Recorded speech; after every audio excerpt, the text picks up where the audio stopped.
She accidentally crushed the egg in her hand, only to discover in horror that it was completely empty. Then she picked up another one and gave it a gentle squeeze, only to find it empty too. She crushed every egg in the entire carton without finding a single intact one. But that wasn't the strangest part. That afternoon, while cleaning her balcony's sliding glass doors, the wall behind her suddenly started moving. It quickly crushed her against the glass with tremendous force, leaving Alice gasping for breath.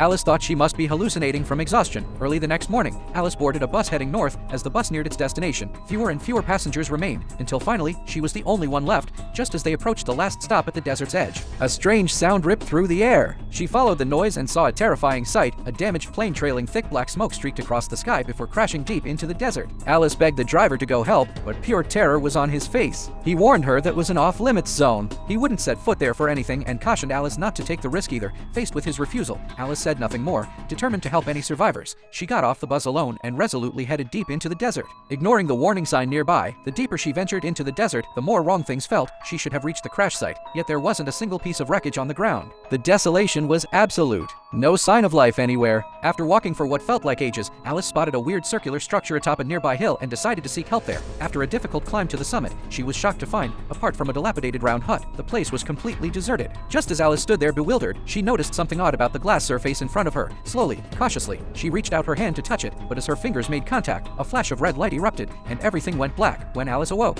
she found herself back in her own home in the community. Her husband was in the kitchen, frantically throwing dinner together. Seeming desperately eager to hide something, Alice tentatively asked him how she had gotten back. He claimed H found her asleep in their room when he got home from work, which was why H started making dinner. Seeing he didn't seem to be lying, Alice told him about her strange experiences that day, but her husband insisted Shed just had a vivid dream. The whole thing was so bizarre. Alice couldn't immediately tell what was real and what wasn't. She didn't press him further. The next day, while Alice was busy with chores, the phone rang. She hurried to answer it. The voice on the other end belonged to Margot, a neighbor she hadn't seen in ages. Margot uttered a single sentence, telling Alice to get out of there immediately. Before the line went dead, Alice stared at the phone in shock. She was now more convinced than ever that the bizarre events of the past few days might be real.